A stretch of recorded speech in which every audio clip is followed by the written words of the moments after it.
Hi everyone, it's Matt Bloomfield at Wycombe Wanderers and you're listening to Wycombe Sound. The Wycombe Wanderers Show.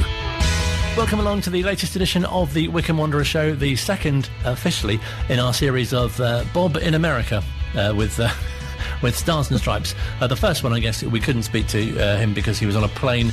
The second one we spoke to him, he was in Arizona. This week we find you in... Good afternoon from New Orleans, Louisiana. Because you're 6 hours behind, aren't you? I am now 6 hours behind, yes. I am in the home state of the Couhig family, and I am actually going along to see Rob and Missy later on today. But you won't hear that tonight, you will hear that on next week's show. This is very exciting, though, because this is, in essence, the culmination of your visit. It is, yeah. And to be here in the sort of spiritual home of the worldwide Wycombe Wanderers phenomenon, although I have to say that I have been wearing my Wycombe Wanderers. I've only been here for about the last 24 hours, and I have been wearing my Wycombe Wanderers tops. Not just one top. I have got more than one top. Don't worry, I'm not particularly smelly or anything. But so far nobody has said anything about my Wycombe Wanderers top, so I'm a bit sad. It's just a matter of time, though.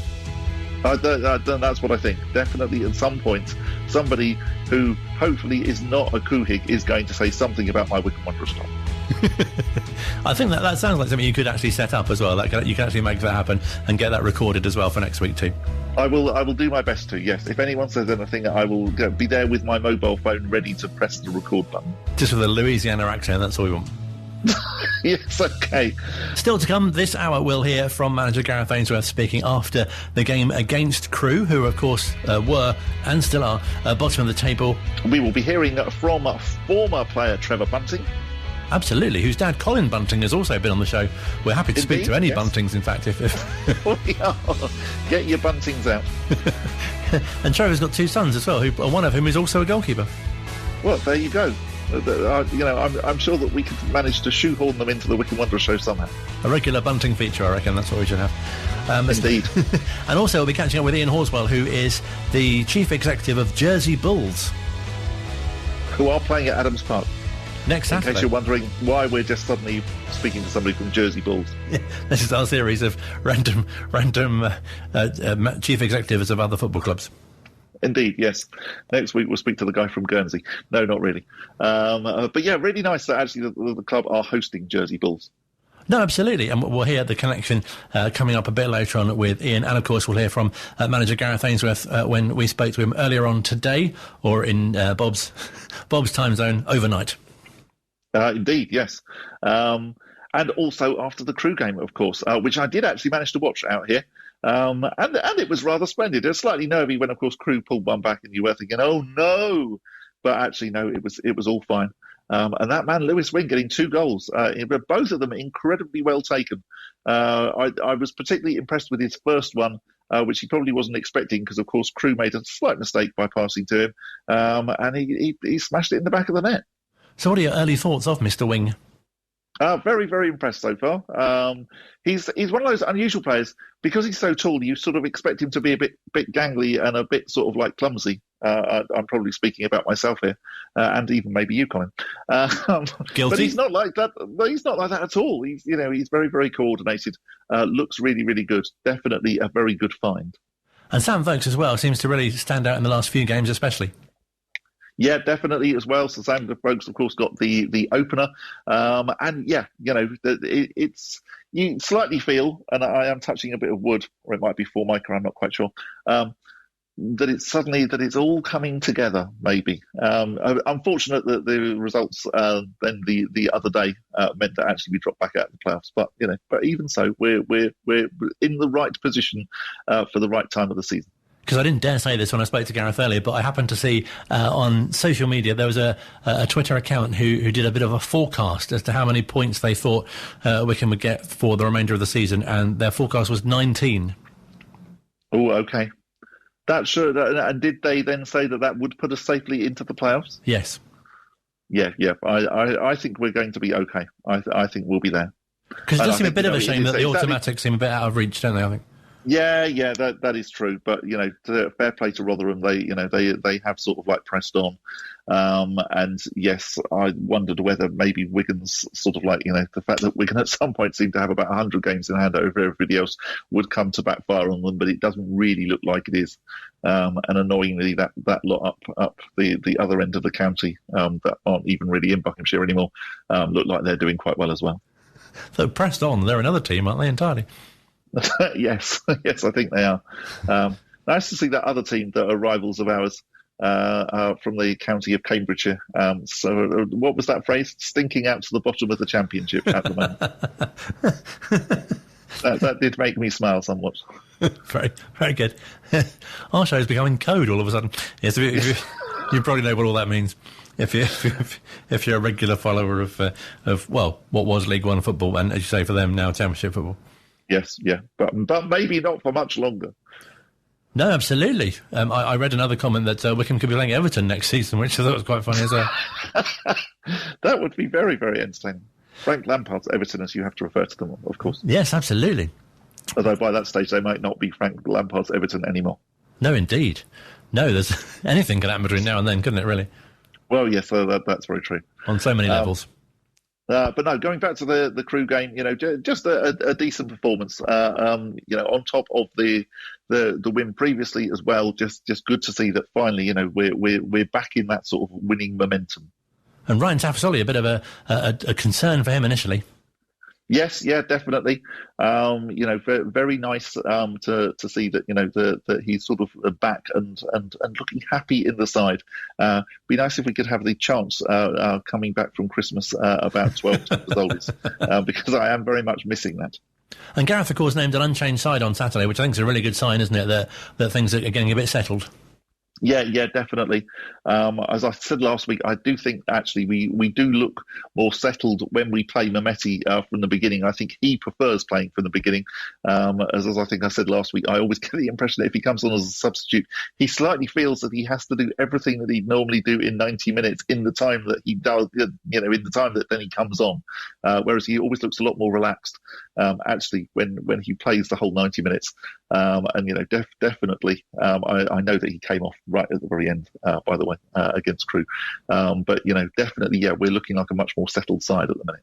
Back-to-back wins, the latest, of course, being at Crewe. Let's hear now from manager Gareth Ainsworth, who spoke to Phil after the game on his 500th game in charge. That's Gareth, not Phil. Wow, and it was a little bit hairy in that second half because we've got nothing to lose, Crewe. They're a real dangerous animal when a team's like that and they're losing 2-1 and the bottom of the league and they need points desperately. They're going to chuck everything at you, and their centre half started striding through, and they threw a bit of caution to the wind, and that's how they got their goal back. If I'm fair, but you do leave yourself open with that, and it was a real balancing act of can we score on the counter, which eventually we did, and can we keep it tight at the back there, and I had to make one or two changes and a formation change as well. Which really helped. Yeah, I'm just really pleased with the win. It's a fantastic memento for me, but more so, it's a win that gets us back in the playoffs, which is where we want to be. 2-0 up and saw the game out after what happened in February. That must have really pleased you as well. Listen, I was up in a few games and we didn't see it out, so I was desperate to see this one out. And like I say, Crewe came at us. They've got some real good young talent with loads of energy. And so at the end there, they're still running, they're still driving forward. I think the fans are a bit harsh on them because they're a young side. They've sold some good players here. I'm not sure, they've been given too much to replace those players. So, they are a victim of probably their own success coming up because they were fantastic last season. But it just shows the gaps in football and what you need to do to survive. But back to us, I was really, really pleased. And Lewis Wing come up with what I know he can do. Jack Young getting a debut for us. I'm leaving Dominic Gape and Sully Kaikai at home, Dom, just because obviously he's been out for so long, we don't want to risk him. And Sully just squad rotation because of the strength of that bench in the second half. And they were all needed, by the way, So Chris Farino's come on and done well. Wheels, as you always does, but it was a real team performance today. I was nervous because I got one or two messages before the game that I didn't know about that were played in the team meeting by Dobbo Stop the Meeting, and Josh Hart, the analyst, put some messages on from some people in my career, and sometimes you get that balloon burst at the end. But today we inflated it a little bit more at the end. And thank you for the fans; they were giving a brilliant reception, and thank you to the boys because they've really done me proud on what is a nice occasion for me. But I won't get one of them now till another 500. So let's see where we go. There was a concussion sub used by Wycombe Wanderers today because Ryan Tafazoli, his final touch of the game, he didn't know much about it. I've seen it on the replay. The shot came in, it struck him on the head. Yeah. But a vital touch, but he's had to come off. Yeah, if I'm being honest, I think they had that one moment where there was a bit of mayhem in the box, and Ryan's chucked his body in front of Daniel Agai's shot, I think, and it was a heroic bit of defending. And that's what you get from Ryan Tafazoli. He's come in and he's done us proud. He's done himself proud. We'll have to assess him. I know there's a 7-day thing. I think there's a chance he could be involved for the next game, but again, I'll put it down to medical, and we won't risk anyone. And again, I'll have to look to see if it is a concussion, but I'm not sure what the protocols are. We did really well as a team today, really well. From what we did on Tuesday against Cambridge, I wanted to back that up. We score goals, Phil. We do score goals, and if we can keep this solidity about us and this passion and this work rate that the boys have got at the moment, and believe me, there's more twists and turns to come yet. We have Rotherham next, and Portsmouth not long after that, with Fleetwood in between. Teams will be playing each other all right up to that final game. Top 6 would be a huge success story for this football club. I know we're in the Championship last year. I know we're a million miles away from where we were, but there's still some teams in this league who are a million miles away from us, and to be involved amongst that is just sensational for Wycombe. Finally, 500th game, lovely moment at the end. You went across to the Wycombe fans who's travelled in big numbers today, and they were all singing your name. That must have felt very special. Honestly, it's really special. They've been there right from day one. I had 2 players in the team today who played in that first game back at Dagenham 500 games ago, Josh Scott and Anthony Stewart, and I'm glad to say that we weren't beaten 3-0 like that first game with a bit of mayhem ensuing. We were 3-1 worthy winners today, and I can't thank the fans enough for travelling, for getting behind us. And yeah, I'll have my little moment at the end there. Cheers. So yeah, really nice to hear from Gareth, of course, and so positive as always, and a real fantastic achievement, 500 games in charge. Yeah, and how nice to win your 500th game as well. You want to win those landmark games, so lovely that he has. And here's to the next 500, because that it doesn't sound like an exaggeration to say that actually you could see that happening. He does seem to be very, very happy here. And whenever any opportunity has come up where you think, ooh dear, he's remained our manager, which is fantastic, and long may that continue. You were talking about chants. There was one starting about to the tune of the Proclaimers about I would watch 500 games, which I think the ending needed a bit of work, but it seemed to come across quite well. No, I'm very impressed with that. That definitely yes. Gareth, I would watch, or I have watched 500 games, and I would watch 500 more. That's it. Yeah, you've got it. But more to the tune of the Proclaimers, to be honest. Yeah, I'm not going to do a Scottish accent in the way that I'm trying very hard not to do a Louisiana accent while I'm out here, rather. No, you're doing very well at that as well. Oh, good. Yes, okay. No twang has been picked up yet. No, definitely not. No, well, I tend to go the other way almost. I tend to be very, very British, so that actually, they hopefully they can understand what you're saying, because I think if you try and then copy them, they're just like, what on earth is that? Of course, we're really gearing up now for the visit of the league leaders, though, which will, of course, be a real test on Saturday. Yeah, really, really will. Fair play to Rotherham. They do look really good. Obviously, they are very much a yo-yo side in that they seem to have been in the a bit like doing the hokey cokey. They're either in the Championship or then they're in League One. But yeah, they are doing exactly what you need to do to get back in the Championship. And again, it's just a shame that we're not up there with them. Excellent mention of the hokey cokey, by the way. I was thinking of the conga for some reason, but excellent, yeah. I mean, I probably never ever has someone from America, or who's currently in America, mentioned the hokey cokey in quite such a deliberate way. Very strangely, out here, it's known as the hokey pokey, which I think sounds a little bit dodgy, and that is true. I haven't made that up. Great local knowledge. I also meant to ask as well, because you said you've been wearing your Wycombe top around the area. Tell us what you're wearing today. So today I have my Wycombe top on, but it is actually a little bit chilly here. So I went to see the New Orleans Pelicans last night, who are the local basketball team. So I have my New Orleans Pelicans hoodie on at the moment. They didn't do very well. They lost to the Orlando Magic in a fairly empty stadium as well, which I don't really know why. And I will ask Rob Couhig a little bit about that. I was surprised. It was a bit like going along to an EFL trophy game. Oh. Yes. Well done to congratulations to Sutton United, by the way. Very impressive that they made to the final. If you just tuned in, Bob really is in America. I am, yes, honestly. This isn't some sort of odd amateur dramatics thing. And next week on the show, we'll be hearing from Rob Couhig in his natural habitat. Yes, very, very much looking forward to speaking to Rob and also speaking to Missy as well. We're on the subject of cups as well. Of course, this week we've heard that our Berks and Bucks semi-final game against Ascot United will be being played on the 22nd of March, kicking off at 7:45pm, being played at Ascot's racecourse ground stadium, not the one in Wrexham, but the actual racecourse in Ascot, because they play right next door to it. You've got some experience of their ground as well. I have, yes. I have been along to see one of their games before. And it is very impressive and a little bit strange in that actually you are right there next to the racecourse. And if you look you're obviously you're not near one of the big stands or anything. You're sort of like, way out to where the horses would be sort of like almost as far away from the stand as they can possibly be. But you can then look back and see all of the bits of the Royal Ascot sort of like course, sort of like off in the distance. If you haven't been, it's definitely a ground worth going to. This really is some sort of like travel show this week, isn't it? It definitely is. Yeah, it's the new holiday show with Bob.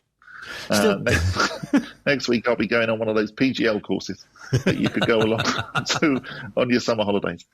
Still to come on the Wycombe Wanderers Show this week, we'll hear from former goalkeeper Trevor Bunting. We'll catch up with Ian Horswell as well, who's the chief executive of Jersey Bulls. So many different countries covered this week here at Wycombe Sound. Online, on Radio Player, and on 106.6 FM. This is Wycombe Sound. Still to come on this week's edition of the Wycombe Wanderers Show, we'll speak to Bob again in America. We'll speak to Ian in Jersey. We'll speak to Gareth Ainsworth in Marlow Road, Booker, a little earlier on today. Not quite so glamorous there, is it? I mean, it's very nice, obviously. Excellent facilities at the training ground. And we'll be previewing, obviously, the game against Rotherham, and we'll reflect on a bit of an anniversary today, 21 years ago, since that Leicester quarter-final, where Wycombe Wanderers reached the semi-finals. That's for Bob, of the FA Cup after that fantastic victory against Leicester. And we spoke to Andy Baird a few weeks ago, you'll recall. Speaking of former players, we had Colin Bunting on the show. His son Trevor, also a goalkeeper for the club in the 80s, a position which he started at the club at a very young age. I'd been at Southampton since I was 11 and then was there 4 years and released when I was 14. And I was playing for the Wycombe District Schools. We were on quite a good run in the English Schools Gillette Trophy. And the Wycombe Wanderers manager at the time was Mike Keane. And he'd watched a couple of games. And he approached me and wanted me to come training. So that was where it started for me, really. I trained regularly with the first team. A guy called Timmy Anning was the reserve team manager, and Timmy wasn't afraid to blood very young players. We had a very young squad, but with experienced players as well. And I actually made my reserve debut when I was 15 years old, so that was where it really started. Timmy was manager for a couple of years there, where we won the Suburban League title. Unfortunately, Mike Keane left in that period, and Paul Bentz and Alan Gain took over, who were really good to me. They always kept me involved with the first team when they could, while I was playing for the reserves. I was between 84 and 85. I was loaned out to several clubs, including Abingdon Town, Burnham, and Slough Town. But I was always keen, to play for Wycombe if I could. But at the time, Gary Lester was the first team goalkeeper. who we sadly lost recently. So Gary was probably a 3 or 4 year period where he was probably the best keeper in the league. But Paul Bence, he always kept me involved with the team. I went regularly to first team games if I wasn't playing for the reserves. And I was loaned out to Slough and came back to Wycombe pre-season 85-86. And that was when Slough came in for me and wanted to sign me permanently. Like I say, Gary was the first team goalkeeper, and there wasn't much chance of me getting in there because he was playing so well. That was when I transferred over to Slough Town. I had to sign. There was a window of about a week and a half, 2 weeks, before they had a really big FA Cup game. Second round of the FA Cup, we were playing away to Swansea City. So I had to get signed quickly to be able to be eligible for the game. So at the age of 18, that was probably one of the biggest games I'd ever played in, was away to Swansea City in the second round of the FA Cup. I think it was 5,000 people there. So it was a bit of sort of thrown in at the deep end, but it was something that I loved, and it was great. I had a good game, and I think I was man of the match, and it was just a great weekend away, although we lost, but it was a fantastic time. I mean, I always wanted to play for Wycombe. I'm born and bred Wycombe, and I wanted to play for obviously my local club, but the opportunity came along, so I had to take it really, and I was there for 10 years at Slough and played 416 games, I think it was. And obviously it must have been such a nice feeling as well, following your dad's gloves, if you like. Yeah. I mean, without Dad's support over the years, I would have never got the opportunities I had. He was so supportive. Well, but Mum and Dad, they used to shepherd me everywhere, so I would have never got the opportunities if it wasn't for them. Yeah, I spent 10 years at Slough Town, and then I thought I was going to I wasn't going to retire, but I have a break from it. But then I got a phone call from the Windsor manager at the time, was Alan Davis, who he was at Slough Town as well when I first went there, and he asked me to do him a favour for a few games. I ended up going over there doing him a favour, but I ended up staying there for 7 years as well, and playing 250 games for them. Oh, it's a fantastic career. You must look back with such pride on what you've achieved. Yeah, I mean, obviously I'd have loved to have played more games for Wycombe, but things don't always work out the way you want them to. But that's football, isn't it? And was it because of your dad that you became a goalkeeper in the first place? I guess so. I mean, I used to didn't watch him at Wycombe, but he played for Molins Sports, and I always used to go and watch Dad play for Molins. But I used he used to train on a Thursday night, I used to go with him, and I'd go in goal in training. So, yeah, so I was sort of like thrown in. I did start off as an outfield player, but I broke my leg at a very young age, and so I decided to go in goal after that. And I guess as well, there must be so many sort of standout occasions while you were at the club. I was looking through some newspaper articles which are very common, and there were some things that really stand out, like obviously the friendly against Tottenham and Peter Shreves. Oh, yeah, that was fantastic, and that was when Paul Bence was the manager. And like I said, he always kept me involved with the first team when he could, and we had a friendly against Tottenham over at Bisham Abbey. And I think Gary played the first half and I played the second. We got over there expecting to sort of like play against their second string, but it turned out that Peter Shreves, who was the manager at the time, he put out the whole first team. So we ended up playing against the likes of Ozzy Ardiles and Glenn Hoddle and Graham Roberts, Chris Hume, Ray Clements. So they all played. Oh, that must be so memorable. And also a tour of Malta that you went on as well. Yeah, I went on 3 tours with the club. Went to Malta, Portugal and Athens. Really memorable times. The players at the time really looked after me. I was so young, so I had to learn. I was sort of thrown in the deep end on and off the pitch, with some of the antics that went on off the pitch as well. But they really looked after me, the players like Anton Verkavs, Trevor Howe. Some great people to be around. And Bobby Dell, obviously. Yeah. I mean, speaking to ex-players, which we're fortunate enough to do, it feels like kind of every kind of decade, each sort of team feels really special, and that kind of period. Was that something you felt whilst you were involved with the club? Oh, definitely. I think they were Wycombe were progressing at the time. They'd won the Isthmian League and then progressed into what was called the Gola League then, which is the equivalent of the National League now. So it went from the Gola League to I think it changed to the Conference, and now it's the National. So, yeah, Wycombe were progressing. And something else which must have been especially memorable in your career was being part of a Sunday sports team, which also included Bobby Moore and Emlyn Hughes. Yeah, well, I was at Slough Town at the time, and I'd already played on the Saturday, and Alan Davis, who was manager at the time, he pulled me after the game and said, "Oh, do you fancy playing tomorrow?" I said, "Tomorrow?" And then he said, "Yeah, there's a charity game over here and they've invited a couple of the Slough players to play." So I said, "Fine, yeah." So got over there thinking, obviously, I was going to be playing in goal. Got into the change rooms. They had already got a goalkeeper.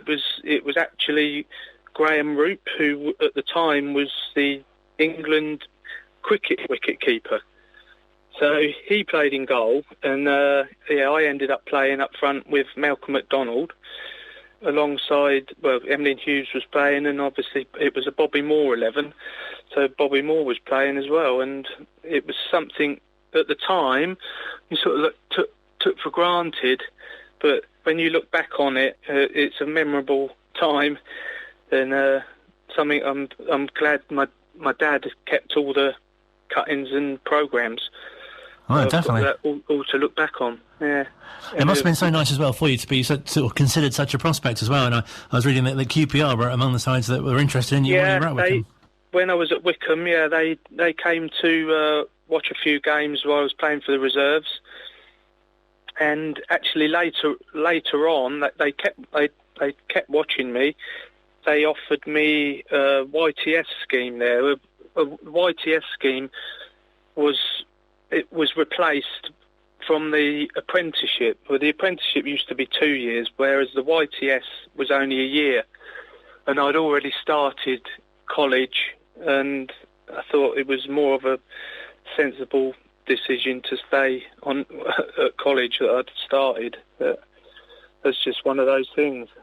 I guess it was quite sad for you in a way to be leaving the club, because I think there was you and a number of others that sort of left at the same time, wasn't there? Exactly. I always hoped Wycombe would come back in for me, but obviously things happen.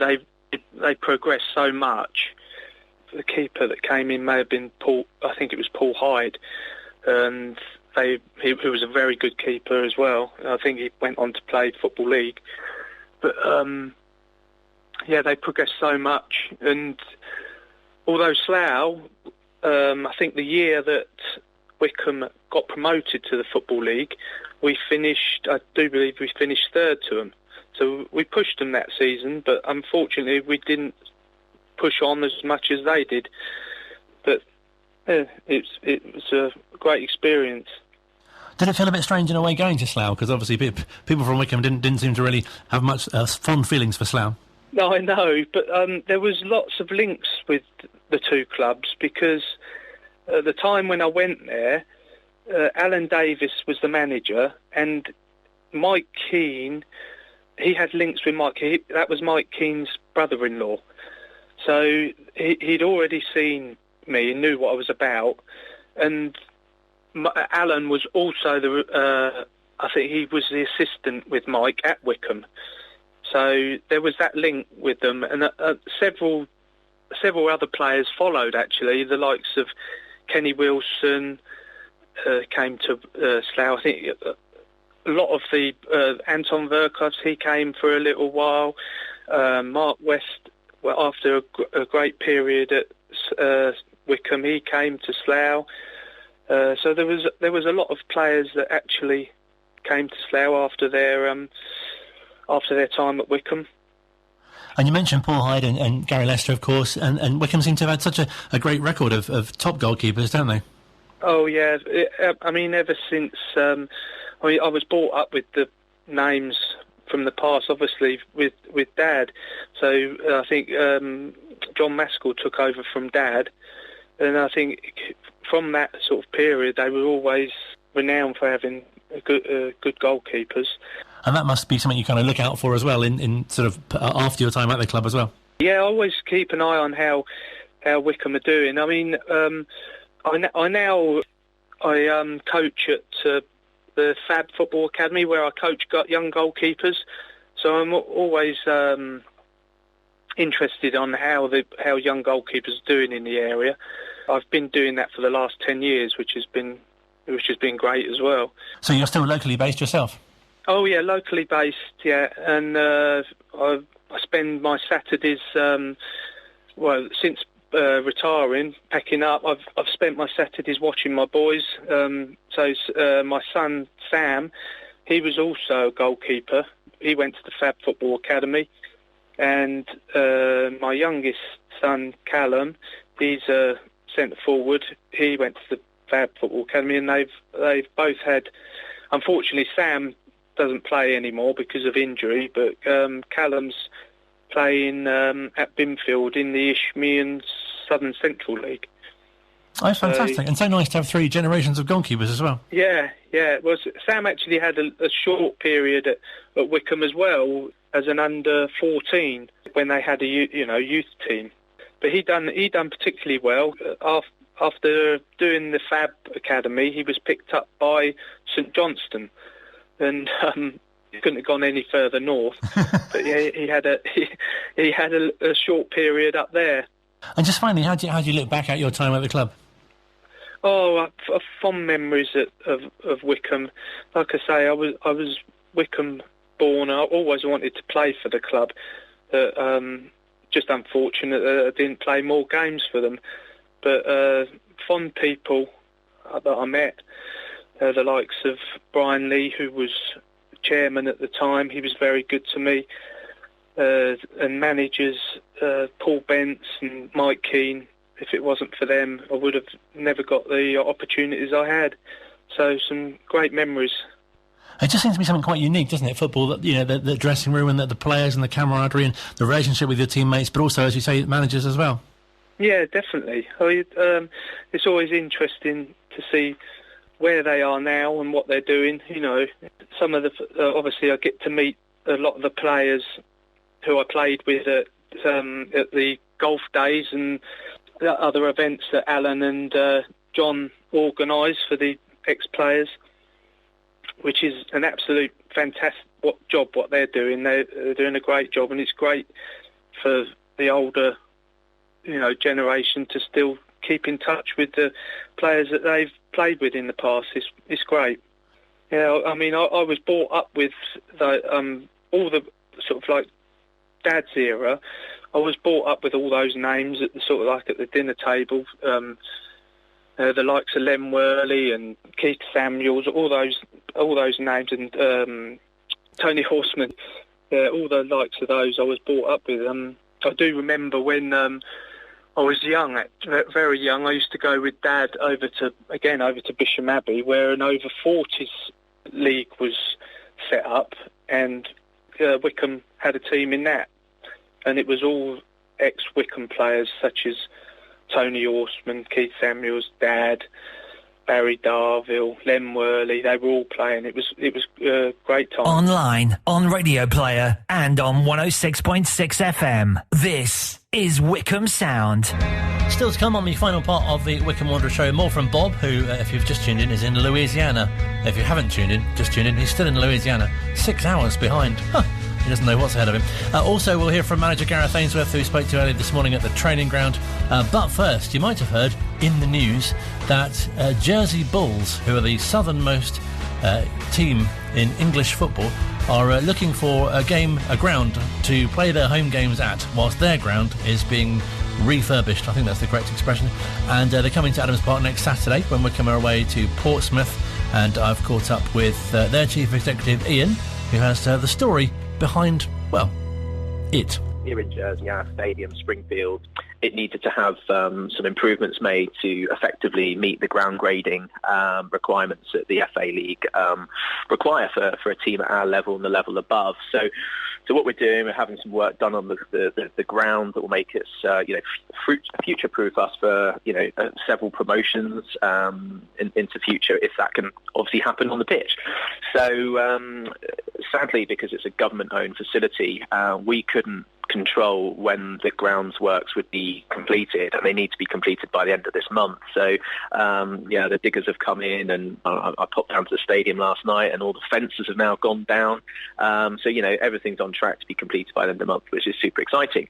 The downside was we had 3 home games that are due to be played in the month of March at home, and we couldn't obviously play them there. So, we discussed it at board level to understand, what our options could be, and we're very fortunate one of our board members is very close to the owners of Wycombe, and put in a polite request to Rob and Pete to see if there's any chance that Adams Park could be available to the Bulls for a home pitch, but obviously on the mainland. And we've been working with Pete and Neil at Wycombe, and they've been first class, and they've been able to help us on this occasion. We did look at maybe doing it more than one at Adams Park, but we've definitely got one. I think you guys are playing on the 26th, which will bat out, and we'll be home the following Saturday on the 2nd of April when our ground reopens. So it's hugely exciting.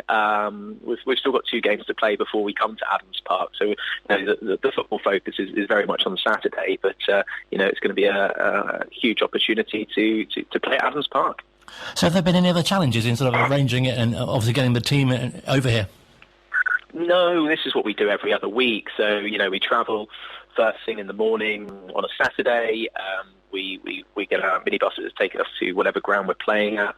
Obviously, we play the game. We literally have a short stay afterwards for a drink and some food afterwards, and then we head back to our airport and fly back to Jersey. So we always do it in and out of the day, apart from our midweek fixtures, which again the players take an afternoon off work and fly over, play our Tuesday night midweek game, and then fly back at 7:30 next morning and report straight back into work. So logistically, you're only 25 minutes from Heathrow Airport, so that works out quite well. We asked permission with the opposition if they were happy to travel to Adams Park, and it was obviously a yes from Banstead Athletic, and it's a great experience for both clubs that everyone's looking forward to. Tell us a bit about how your season's going and what we can expect from the team. Yeah, no, absolutely. So our team are currently 3rd in the league. There's a very exciting 3-horse race for 2 promotion spots. And if we win our games in hand, then we would go into one of the automatic promotion spots. So it's a very big, important game for Jersey Bulls. Equally, it's an important game for Banstead Athletic, who are at the opposite end of the table, and they're looking for points to stay up. So both teams have got things to play for, so it's certainly not anything but a dead rubber. We appreciate Wycombe down at Pompey that day, and we've got our fingers crossed that they come back to Wycombe with 3 points, and it'll be amazing to see some Wycombe fans, if they can't get down to Portsmouth for whatever reason, if they could get to Adams Park and become a Bull for the day, then it'll be hugely appreciated. And something really nice about raising the profile of your club as well, the southernmost club in English football. Yes, that's correct. So we formed as a football club in 2018, and we started playing in 2019. We won all 31 games we played in the 2019-2020 season, and sadly COVID put paid to that season, whereby we'd won promotion after 27 league games. We won off 27. We were mathematically promoted on the 7th of March, and then we never played the following Saturday because of the pandemic. Now, it was back in the headlines then. We were the only team in probably world football. You won every single game, won promotion, but it got taken away because of the pandemic, which was a really bitter pill to swallow. One that the club got over. We went again the following season, and again due to COVID and the escalation of the pandemic in the UK, we only managed to play 5 games. Again, we won all 5, and we were very fortunate that FA decided to reorganise the pyramid a little bit lower down, and that resulted in Jersey Bulls Football Club getting an upward movement. You know, we would have loved to have won a title and had a trophy and medals and so on and so forth, but we were rewarded with an upward movement, which we delightfully accepted and moved into Step 5, the Tier 9 of the English Football League pyramid. And, you know, we're on a 24-game unbeaten run in the league. We lost match day 1 to Beckenham, which they're currently one position above us and sort of in control of the league at the moment. And it was, you know, it was quite a surreal game that day. We hadn't played a football fixture for 10 months. We had no pre-season. So it was a real difficult game, and yeah, we went down 1-0 to one of the best teams of the league. So we've been sort of playing catch-up ever since. We're in 3rd at the moment, and yeah, we really need to keep winning to keep pressure on the top 2. And it must be something the players are really looking forward to as well, playing a ground like Adams Park, and also the staff as well to experience the facilities as well. Yes, no, absolutely. We were fortunate to visit another EFL ground earlier in the season at Sutton United. Now, obviously, Sutton United have only just moved up from National League to League 2, and we were playing their tenants, Sutton Common Rovers, in the FA Cup, and we managed to play on their new hybrid pitch twice in like 4 or 5 days, which was, again, a really good experience for the players and the management. When players have been questioned at some of our sort of fans forum events, you know, what's the best pitch they've played on, they've normally come back and said Gander Green Lane because of the beautiful pitch and hybrid. Now, to obviously play at Adams Park, that's super exciting. You know, it's a large stadium, a lot larger than Gander Green Lane, and you know the guys are super excited. Now, Sutton United have just won through to Wembley actually this week, so could it be a good omen that Jersey Bulls play on a Football League ground, that the host team reach Wembley, and we'll certainly root for Wycombe throughout this season as well, and hopefully they can do the same. And really nice for you to look forward to, you know, your new facilities as well. Yeah, no, most definitely. For those people that don't know Jersey, our stadium was redeveloped in 2015, and it was, you know, Football Foundation money that helped us with that, with this. And one of the stipulations was to put effectively a cage around our sort of 3G pitch, which doesn't make it the most pleasurable viewing. So at the moment, the cage has now been taken down. We're pushing back the fencing so we can actually have, you know, supporters behind the goals. We can have proper segregation. Turnstiles are being inserted. The screening goes around the outside perimeter of the ground. So therefore, you know, you can walk through the public park that Springfield Stadium is in, and you know, you don't see the pitch. That ticks all the boxes to play, you know, sort of higher level football. Because we've got a 1,000-seater stand at Springfield, so it's great for our supporters. We're averaging about 850 at the moment per game, and in obviously a Tier 9 league, which is the highest across Step 5, which is great. And yeah, no, we're looking forward to coming to Adams Park, and hopefully a few Wycombe fans will come out and support us, and you know, we can have a similar sort of crowd.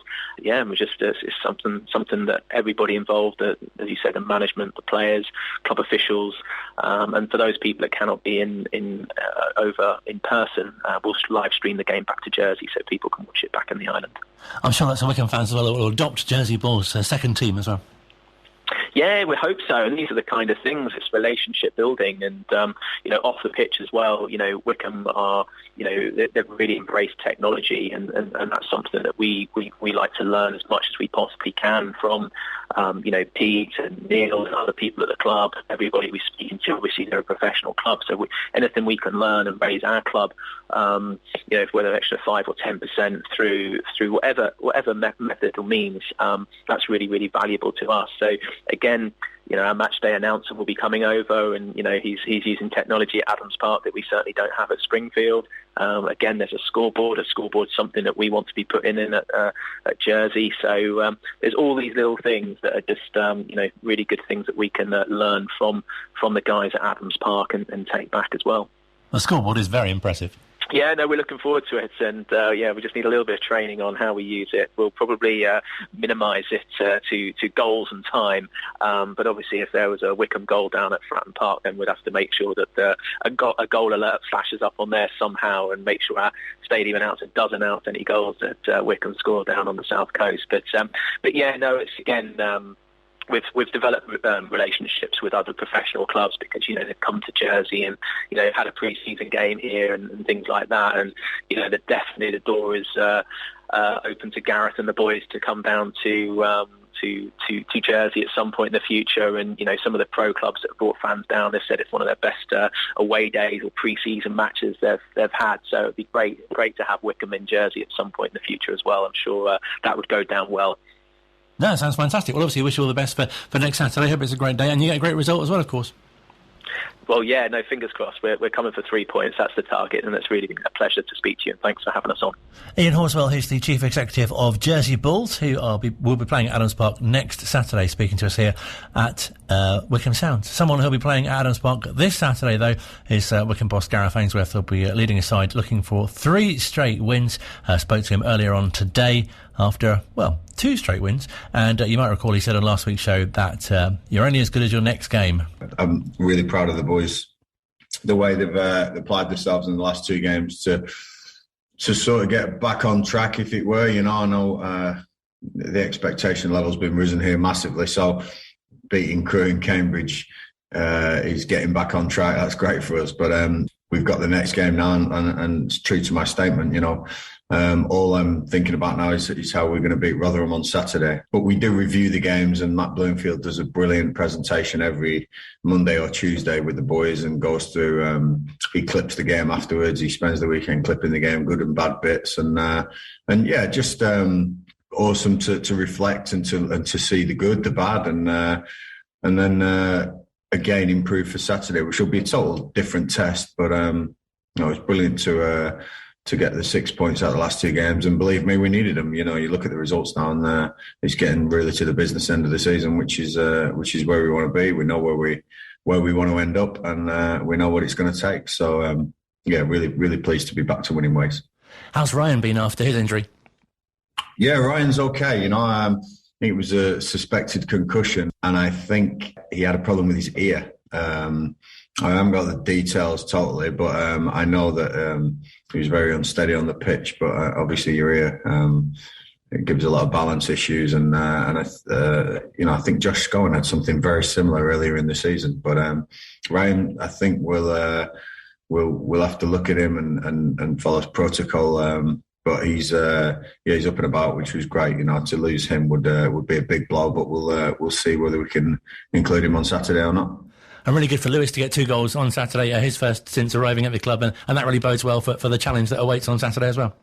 Yeah, Lewis played for Rotherham last year in the Championship, so I know all about him. But I've always known that he's got that ability to score from range, and when you pick it up on the edge of the box, the fans obviously know it because they're always screaming shoot at him. But I'm sure he's going to take a few more shots now after that first goal. It was a brilliant one, but the second one under his feet was just as good a finish, and he's a midfielder who scores goals, which are a great commodity to have.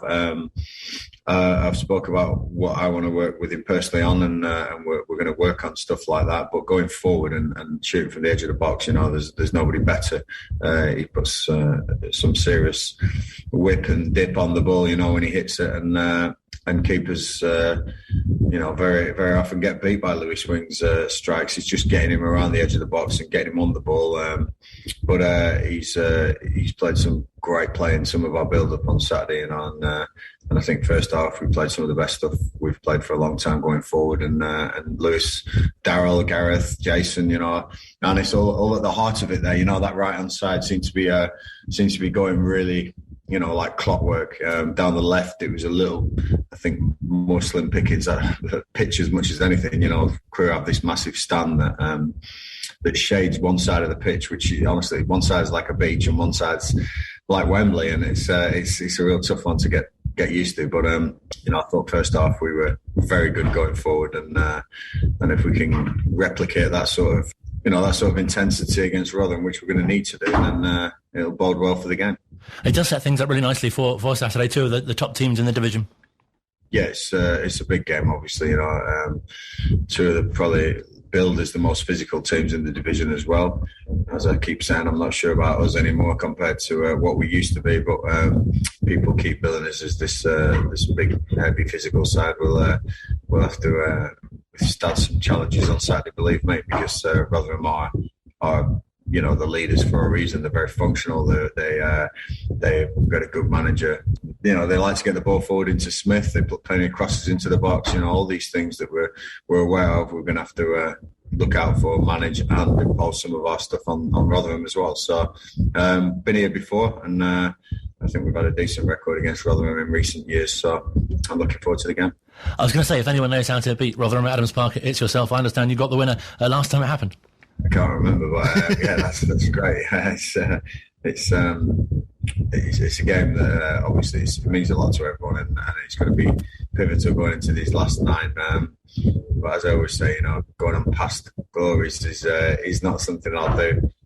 It's the next game, and the next game is Rotherham, and it's a Rotherham side that have been Championship, twice over the last 3 years, and they want to get back there as well. So we're really looking forward to the game, as always, just getting all the boys fit and mentally prepared. We'll do a video this morning on them, and then we'll work hard on some of the little bits that we think will hurt Rotherham, but also be very aware of what's coming, because they've scored more goals than most teams in the 4 divisions, never mind, and conceded the least, I think, in the Football League. I think they've got a record at the moment, so there's all sorts of records to be broken, and Adams Park usually comes up trumps on a Saturday afternoon. Does it feel like it's really the sort of business end of the season now, kind of the last 10 games? It's gone really quick, and it always does after Christmas. That's why you've got to keep your consistency throughout the season, and always everyone's going to have a little blip and the little draws here, and the 4 draws that really they're the ones I look at and think, the defeat's almost you take on the chin and you think, yeah, better team won today, but the draws really were the ones, and 2 or 4 more points here and there would make a big difference. We're going to have to make them up in this last 10 now, and I'm forward to it, but yeah, it's come very quick, and with me this last 6 weeks, it goes like a train. We'll have to be ready and be very, very rotational in the squad, I'm sure, because we've got Saturday, Tuesdays, Easter weekend, right up to that last bit, and I'm hoping there's either 10 games and a celebration, or there's 13 games and a celebration. One of those will do me. Do you set sort of targets as to points you'd like to achieve or games you'd like to win in that remainder of the season? It's dangerous sometimes, games you want to win, because if you don't win them, you don't want a massive downer. We keep a tally, Double keeps a tally of where we are and what form we're on. And Josh Hart, obviously our analyst, has been fantastic this year. Again, it's just been great with all the stats and the stuff that comes through. So yeah, really good. And just finally, I see this week that you spent some time with Eddie Jones, the England rugby union head coach. That must have been a fantastic opportunity to get some tips from him. Yeah, real good experience. Very lucky to be able to do things like that. And Eddie was brilliant. Some a good 40 minutes with him after training, and insight into his world and how he works and what he does, and always learning. You've always got to take things from everyone, and the sports are different, but the actual methodology is very similar. And it was brilliant. I'll definitely be watching the England-Ireland game at the weekend and catching up with bits, but I've got one of my own games to get on first, and I wish Eddie all the best and thank him for his hospitality, but hopefully it'll be rub off with a Rotherham victory and a win over Rotherham and an England victory as well. That'd be very nice. Great to hear from Gareth and also from Ian Horswell as well. Just to give you the information about the Jersey Bulls game, if you're not going to see Wycombe away at Portsmouth on the 19th of March, and you are in the Wycombe area, then you can go along to Adams Park to watch Jersey Bulls playing Banstead Athletic. That game kicking off at 3 p.m. As you said, it might be a really nice opportunity for people to make Jersey their second team. Yeah, exactly. It's another one of those teams that we will be forever linked with, and really nice to see that actually, that we are loaning them our stadium. The game being played in the Cherry Red Records Combined Counties Football League Premier Division South. Yes, it really is that long a title. Jersey doing well currently, sitting third in the table, whereas Banstead are currently 19th. I'm glad they're not mentioning the Class 5 football results. I'd never get all that and have breath for the rest of the fixtures. Yeah, it does come sort of something where actually, the league title is that long.